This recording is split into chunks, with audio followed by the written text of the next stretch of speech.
Okay, Judy, so it's my pleasure to be your interviewer at this moment, and we're just going to talk about how you came to the field of STS, or maybe how you first became interested in science, but probably more technology for you. Well, that's easy actually, because I was a young socialist feminist way back. And am I looking at you actually? Actually, Lucy's better. Look Sorry, at Lucy. totally sorry. Okay, I'll start again. Okay, One more time.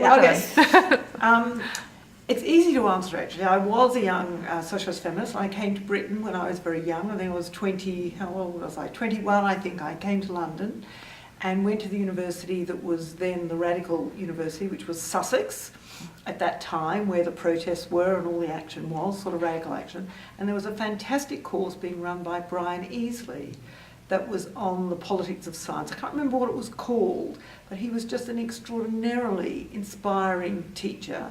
I had actually in Australia, before I came to Britain, been very involved in anti-Vietnam demonstrations. I was a sort of anti-war activist.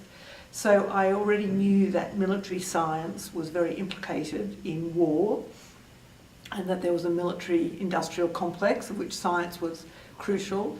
And it was just a fantastic course actually. I think it sort of really shifted me, and I was very influenced by Brian Easley's book, Fathering the Bomb, where he does a wonderful discussion describing the response of the scientists to the dropping of the bombs in Japan, and how they, that classic, how they celebrated that evening, and how they were the bombs were named Little Boy, and so it was just a fantastic introduction to science studies. And so where were you in your studies at that point? That was a master's. I was doing a master's in sociology, and it was very much social constructivism and Marxism, and I think I did a thesis on sort of phenomenology and Marxism, one of those sort of things, and I just went and sat in on that course. I don't think that wasn't a sociology course actually.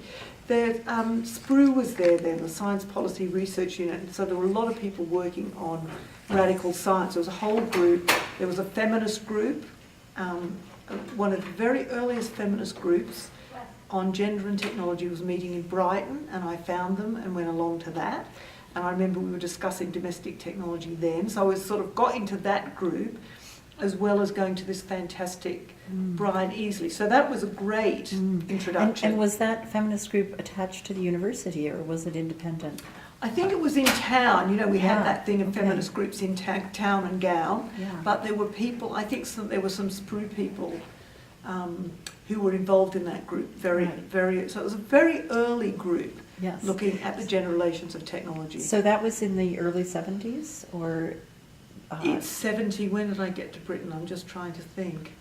Maybe it's 73, maybe, as early as that. And then, so you did your master's, and then? I did my master's, and I then just completely, for fortuitous reasons, for no reason at all, I went to Cambridge in Britain, to do a PhD in sociology, and the thesis was on industrial democracy and cooperatives and work, so it was very much a sort of sociology of work, but it was a period in Britain, which is hard to remember now, where there were a lot of workers' occupations, there was a lot of discussion about industrial democracy. There was actually a Labour government that had policies on engaging workers at the level of management in organisations. It was like literally a government policy to push industrial democracy. It is very hard to even imagine this now. And there was quite a movement of cooperatives in the Greater London Council. There was a lot of discussion about alternative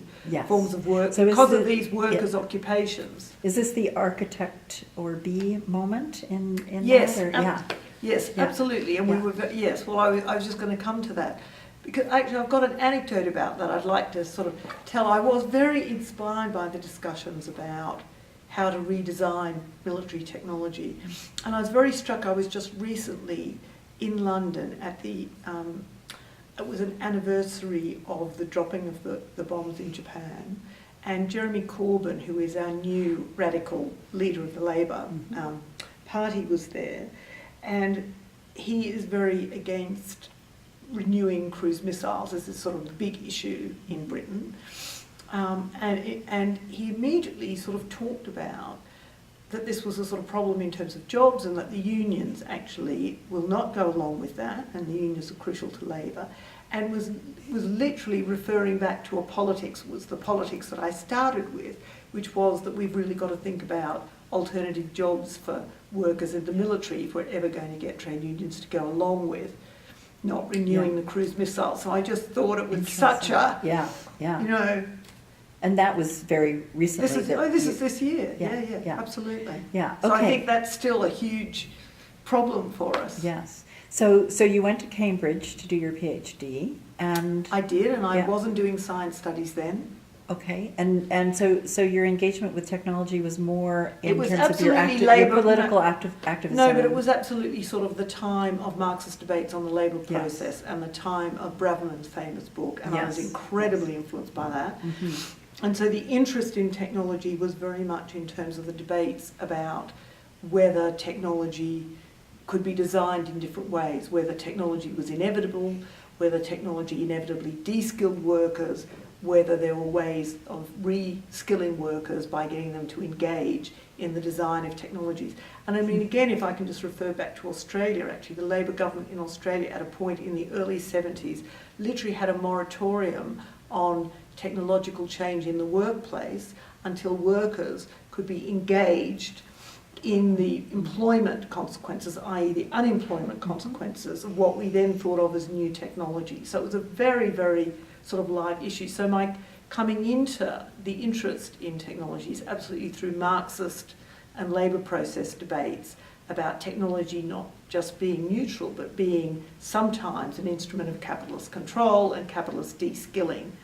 You know, and that's really stayed with me for a lifetime, that background. And I don't think it's not that it's unusual, but I think there's a lineage of science studies that much more comes out of the sociology of scientific knowledge, and people who went straight into science studies who never had a background in labour studies and have never been interested in that. And I was very aware of that because the first job I got after Cambridge was in fact in the Edinburgh Sociology Department, where there was a rich tradition of science studies, but not particularly labour studies. And so how did that then develop when you arrived there with your commitments and? Well, I arrived there as you know, a young sociologist, a sort of Marxist sociologist of labour, and met Donald Mackenzie, who was in the same department, and we wanted to teach engineers. I can't sort of remember it. I mean, he was then as well very interested in. I think we started teaching a course, or certainly what I was teaching was partly Marcuse and critical theory and Marxism and different perspectives on technology, and whether, you know, how much was technology inherently capitalist, how much could be, you know, neutral, those sort of discussions. And David Edge was there at that point, and I can remember talking to him with Donald about trying to design a course. And I mean, I can't remember whose idea it was now, isn't it terrible? Whether it was David Edge's or... But anyway, we thought, wouldn't it be great to sort of teach young engineers about the social relations of technology? And so when Donald and I talked about editing, you know, doing an edited collection, The Social Shaping of Technology, to teach that course, it was absolutely addressed to engineering students. Like, that was totally, because I can remember discussing with Donald, will we put this in or that in, you know, and it was like, these will be great case studies to you know, get engineers to understand the social relations of technology, which of course David Edge was totally sort of passionate about. Yeah. Well, that's extraordinary to hear, because that became such a primary book in the kind of canon of STS, to the extent that there is one, but that you actually directed that to engineers, and it became so central to STS is really interesting. I had no idea about that. Yeah. So. But you know, the way the book's organised is very much a sort of, I was going to say an old-fashioned Marxist way, but I mean it's basically production, reproduction, you know, the categories are sort of production, reproduction, and then the military. So they're the sort of categories, because of course we've got in our head the state You know, the state is a big category, and of course the reproduction was what how socialist feminists, Marxist feminists at that point conceptualised housework and all the things that went on in the house that reproduced labour then for the productive part of capitalism.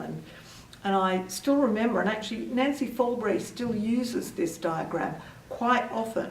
Do you remember that diagram of sort of factories and homes and workers going, and then, you know, the work that it takes for them to get back round and be ready on a Monday morning for the factory again. It's that old diagram. Yes. I've noticed she does when she talks about caring work and unpaid work and all of those things. Yeah. And so you spent time how long were you in Edinburgh at that? 3 years. And then what happened after that? What happened next? What happened next? What happened next is that I saw a job in Sydney, and I looked at where it was. I went to the map shop in Cambridge, and I saw it was literally adjacent to a surf beach. Which it absolutely was. A very serious basis on which to make a career choice. Exactly. Absolutely, yes. So I then went to Sydney actually, and was teaching introduced courses on the social shaping of technology. That was one of the sort of things that I was doing there. Within sociology? Within sociology at the University of New South Wales, yeah. Mm-hmm. Yeah, and I taught that for many years there actually. And then how did you was Feminism Confronts Technology, was that the next book project, or am I forgetting? I think that was the next book project actually.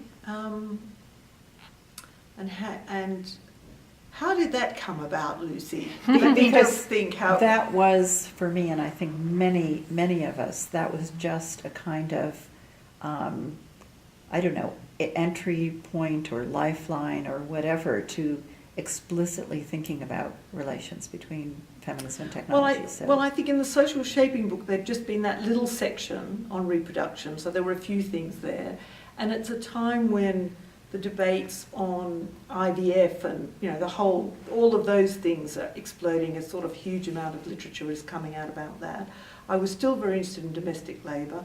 I think around that time, I can't quite remember, I read Ruth Schwartz-Cohen's book, More Work for Mother, which I thought was wonderful.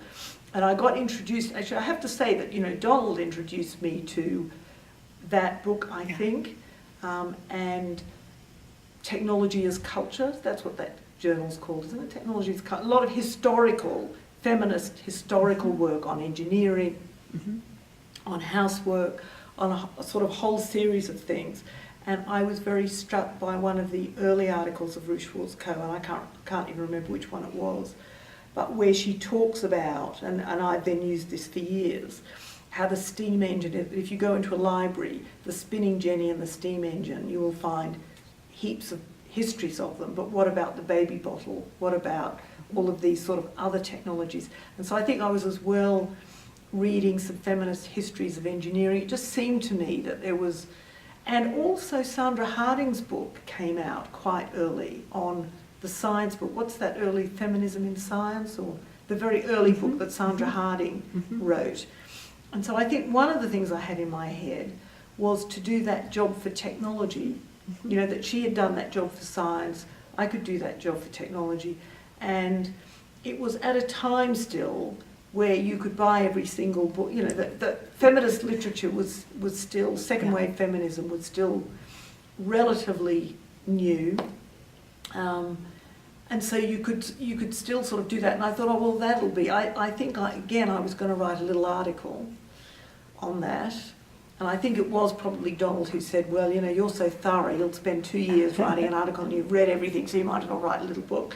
And Polity Press had started at some point by some colleagues of mine in Cambridge had set that up. So a few things sort of came together. And actually the big thing I've left out, and it's come to me, and I'm not now in a chronological order, is that when I was in Cambridge, I was part of a collective that designed and put on the very first women's studies course in Britain, and we edited a book called Women in Society, and that was mainly PhD students in Cambridge from a whole lot of disciplines.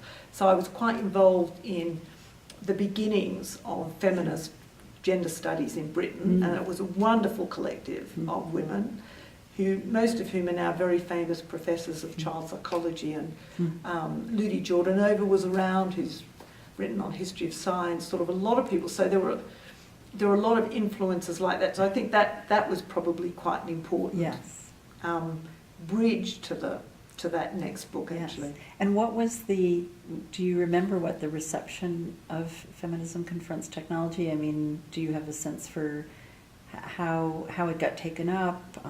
Well, I felt incredibly lucky, actually, because it was hugely successful, much more than I sort of dreamt. And I remember talking to people like Ruth Schwartz-Cohen, and I mean, at that point, she could literally say to me, no one else in the world is doing this at the moment. Yeah. You know, like literally we knew everyone in the world who was working on generative technology. Nobody else was sort of doing this sort of overview thing. Everyone was getting on with whatever. So it was a job I could do. I'm good at that sort of job. And you know, how lucky I was. Because much appreciated. No, because I do think so much, and I think this is an important thing to say to students, actually. I mean, I've written not a lot of books, I've written a few books in my time. And the reception so depends on timing, and I think it is so luck. It is really absolutely luck to somehow have the right moment where it's not too early and it's not too late, and it just somehow resonates and is picked up. So I was very lucky, actually. Yes, although I would say it's more than luck. I mean, it's about attending to moments when you feel it's time to draw things together, or there's something that needs to be said. So then what came after? Where did you go from there? You were, at that point, you were in Sydney. You were at New South Wales. I was in Sydney, but actually I wrote a lot of the book in Cambridge. I had a sabbatical, and so I went back to Cambridge just because that's where I knew and I could focus. And I did that, and then I went back. And then what happened next? Oh, God. I literally cannot remember the order of this. So I'm going to have to go back and forth. We know that time isn't linear No, anyway, exactly. so that's fine. Yes. Thank you very much. Because even though I'd done that, and I should have stayed at that point in technology studies, because you know it was a big success and it was all great, and I should have done that. I had always wanted to go to the Industrial Relations Research Unit at Warwick University, because that, if you're at all interested in the sociology of work and industrial relations, the beacon for the whole of industrial relations in Australia was all Warwick people, and that Warwick had this research unit, and it was mainly people by ex-trade union activists, and it was where all of the left discussions about work were going on. Mm-hmm. And so the timing was crazy in that I got a fellowship. I applied and got a fellowship to go there for a couple of years.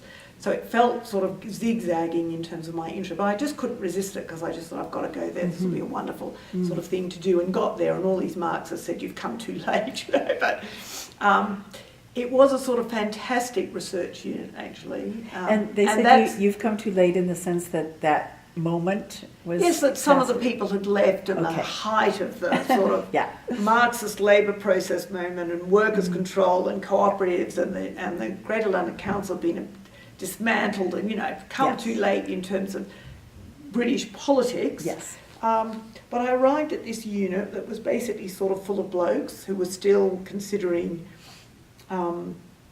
work as being car factories, you know, that the emblematic work was still that work. Yeah. And I thought, oh well, I'll do a project on women and men in management, you know, gender relations and management. And I'll never forget, actually I know that book's now coming back to me, and I'll never forget giving a seminar there to this group of all of these people, saying that, you know, I thought I would go and interview some women and male managers in some corporations, you know, and that might be interesting to just see what the gender relations were like. And the head of the unit, actually, who had spent a life working on car factories, said to me, well, that's a most impressive seminar and very interesting, but you know, I've never met a woman senior manager. Where are you going to Where are you going to find them? You know, it's sort of like, you know, this room full of people saying, well, yeah, great project. But anyway, so I went into a corporation and did that, and ended up writing a book called Managing Like a Man, women and men in corporate management. And in the end they came round, because actually I produced this book and the book was fine, and that was quite good timing too, in that, and this is sort of not to do with our interest here in 4S sort of matters, but within organisational sociology, there'd been a lot of work by people like Joan Acker talking about the gender relations of organisations, and people picking up. I mean, my book was actually trying to do Rosabeth Moss-Cantor in the, an updated version. What was her book called? I know, I'm just trying to remember. A very famous book on men and Yes. women in corporations. Yes. A fantastic book. Yes. And so I thought, well, I'll just see if that's still relevant, how one would sort of do that now. And there was a literature coming out. And I can't remember, but a journal in Britain was established around that time called Gender, Work and Organisations. That's now a very well established journal. Well, that was just starting when I was at Warwick. I can remember the early sort of discussions about that. So it was partly taking a feminist perspective into new areas. So I'd sort of done this sort of technology thing, and I thought, well, I'll do industrial relations. So I wrote a piece actually, I remember, and I did the thing of course, I wrote a feminist critique of industrial relations, and did that sort of feminist work there, which I could do as an outsider. The Australian can do it, nobody else could possibly do it. And so the book was a contribution to sort of those discussions, really. And I mean, that book wasn't nearly as successful in sort of some ways, interestingly, but I have to say that over the years, it's interesting that, I mean, just recently, somebody visited me from Spain that's doing sort of similar work, and said, unfortunately, that she'd sort of read the book and how unchanged Yes.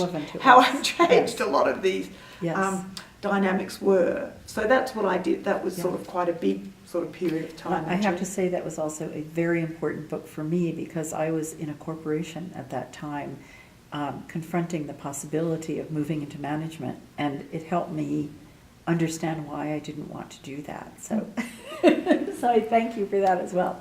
No, and just can I just say one thing about that I think is really interesting, that the technology company I was studying in Britain, one of the best stories they told me was that for a very, very short time they had actually introduced a financial incentive for managers to promote women managers, and it had worked a breeze, and then it had been dropped because there'd been so much resistance. And literally in Britain now, like a few weeks ago, there's been an ongoing government policy of getting more women into senior management, and some senior women managers have advocated for the first time ever, this is how long it's taken, that actually maybe some financial incentive should be introduced, because this might help the process along. Yeah.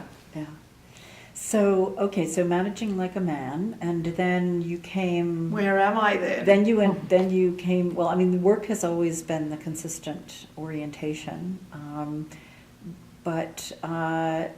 so what was the next big project that you took on after that? Did I then go back and work on mobile phones? Maybe? I certainly know that you began to be interested in that, again in relation to work and the boundaries of work. Why on earth would I have done that next? I just can't remember for the life of me. Oh, I know. I went back to Australia and actually did a project, an Australian project that people don't know that much about, but actually it was a terribly good project. I have to say, just published articles on it with a guy called Bill Martin, which was a very nice project on managerial careers and discussing the shift, I mean, sort of doing a critique of post-bureaucratic careers. It was sort of engaging in that sort of discussion about whether organisational careers still existed, to what extent organisational structures had shifted. So that was the sort of next project. And then again, completely fortuitously actually, the Academy of Social Sciences that I was in were approached by the Australian Telecommunications Organisation, because the Australian government was sort of encouraging companies to do a little bit of research, spend a little bit. And they literally got in touch with the Academy and said, oh, we'd like somebody to do some stuff on sort of mobile phones. And can you believe that academy, which was full of old men, you know, I was one of the few women in there, just because I had a posh professorship at the Australian National University. Literally, some guy sort of phoned me up and said, you know, nobody at all, none of us sort of work on technology or anything, you know. Maybe you could do something. Maybe you could do something. You are a tech person. Yeah, maybe you could do something on mobile phones. Anyway, I normally say no to things, but I just thought, well, that sounded like a great opportunity. So I got a group together and we did a big project on mobile phone use. And actually, mobile phones were literally new. I didn't have a mobile phone. I literally did not have a mobile phone. I worked with a time budget guy and a cultural studies guy. We did a really big sort of time use survey. It was fantastic research, actually. I eventually had to buy a mobile phone because it was embarrassing in this context. And that was a sort of great project, actually, and I sort of wrote quite a lot of things out of that. And we were a very good combination, actually, and maybe that's worth just saying, because Michael Bittman was literally the time budget man in Australia, so really knew how to do that work, how to actually look at time use, how to design a time use calendar on a mobile phone, on paper. We did a whole lot of things around when people were using phones, and lots of things that people hadn't done that was sort of quite new. And I mean, I know it's sort of said as if it's a very new thing to be using different, a whole range of methodologies. We were absolutely sort of trying to do that sort of macro and micro and surveys and interviews and all of those things. And then Paul Jones was a product of very much a Raymond Williams Birmingham Cultural Studies, an expert on Raymond Williams, fantastic cultural studies, media studies, scholar, and then I was coming out of STS, so actually it was a great combination to work on that project. So that was quite a sort of long project. And what came out of that project that was important for you? Well, a lot. I mean, one of the lessons I absolutely learned, which is one of our STS lessons, is that technologies have a history and they're designed for particular things, and that you get something like a phone that's basically designed as a business tool, and then particularly women just start using it to phone their friends and their family. And of course, I went back to the old feminist literature on landlines and the sort of work, that support work and caring work that women had always done with landlines. I don't know what you call them here, but yeah, phones. And so I was very interested to see whether mobile phones would be used in similar ways or not for social connection, for support, all of those things, as well as, of course, the project had a big work part to it, which was about the intensification of work, the shifting of work out of the workplace into the home, perpetual availability. So it was doing a work sociology on mobile phones, but also very much looking at how it affected social relations. And I think it's made me sceptical of this current fad to say that somehow people aren't talking, and the phone's such a terrible thing for conversation and for intimate relations, where actually it was so taken up, the mobile phone, it seems to me, for precisely connection and for remote connection and for giving support and care and all of these things. So I've never bought this sort of fashionable line now about how the negative consequences of it. And people didn't used to say that about landlines, actually. It wasn't a problem with landlines, was it? Yes. And teenagers used landlines all the time. Constantly, yes. Yeah, okay, so so then that work with the mobile phone and looking at these reappropriations of devices, and looking at these relations between work and the kind of boundaries, the bounding of work off from the rest of life, and the kind of dissolving of those boundaries in the ways that the mobile phone... Do you know, that's been a theme all my life? I mean, actually, the first piece I ever wrote was in this feminist book that we did, Women in Society, in the 70s, this women's course, and it was literally called something like Family or Work, or the balance, or sort of balancing family. I mean, it was the first thing I ever wrote, which was about the sexual division of labour at home and at work, and how these things intersected and affected women's labour. And I was very involved in campaigns in Australia for years, equal pay campaigns. Yeah. I was involved in equal pay campaigns in Australia and in Britain. I was involved in campaigns to get women into computing in Australia and Britain. I remember in Cambridge, one of our collective was a woman who knew about computing, who used to say it's just like knitting, we ought to just tell people it's exactly like knitting patterns. So, those were the sort of concerns. Women in STEM subjects was a very early concern as well, actually. Mm-hmm. And it started much more with the campaigns for women in manual trades and then morphed into women in computing engineering more generally. Yeah. So then have we reached the point where we're talking about your current interests, or is there something? I think so. No, I think so, actually, because it's again, how are we doing? It's again a very similar theme. It actually picks up on a lot of these themes over my sort of whole career, because it's about, it's about labour, both paid labour, invisible labour, unpaid labour, emotional labour, aesthetic labour, all the sort of forms of labour, how technology mediates that.